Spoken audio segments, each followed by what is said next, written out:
Hello বন্ধুরা, welcome back আমার digital ডায়েরিতে। আশা করি তোমরা সবাই ভালো আছো। ভালো থাকার চেষ্টা করতেই হবে, আর তোমাদের ভালোবাসায় আমিও ভালো আছি। আজকে সোমবার, সপ্তাহ শুরু বলতে পারো আজকে। তো সকালবেলায় চলে আসলাম তোমাদের সঙ্গে একটা ভয়েস ব্লগ নিয়ে।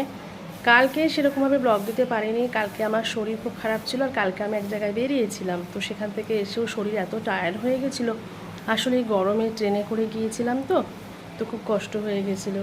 তো চলো আজকে সকালটা কিভাবে কী সব করছি একটু দেখিয়ে নিই।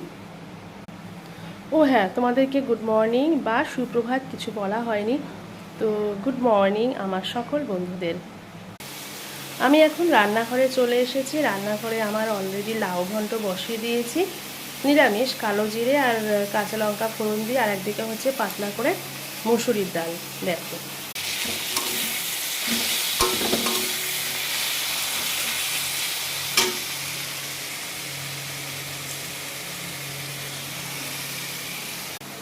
আর চা হয়ে গেছে।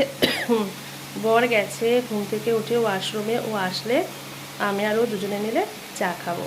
চলো একটু ওপরে ঘুরে আসি। দেখি মা তো উঠে গেছে আজকে অনেক সকালে, মাকে আর বাপেকে আমার চা দেওয়াও হয়ে গেছে। চলো, চা হয়ে গেছে ছাকা বরের।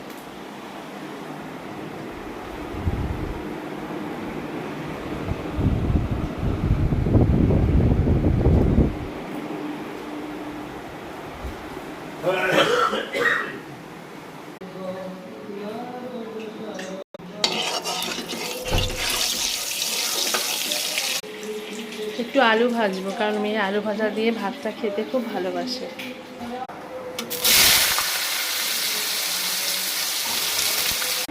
এদিকে দেখো, মেয়ে স্কুল যাওয়ার সময় রেডি হচ্ছে।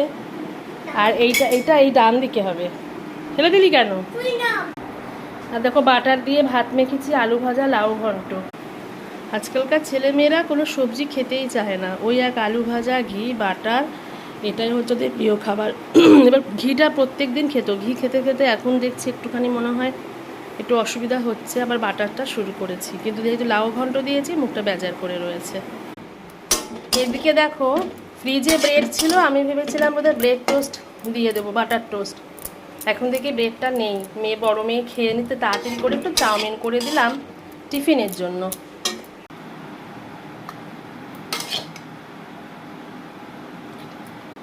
আর এর মধ্যে একটু আলু ভাজা দিয়ে দিলাম, ও আলু ভাজা ভীষণ ভালো খায়।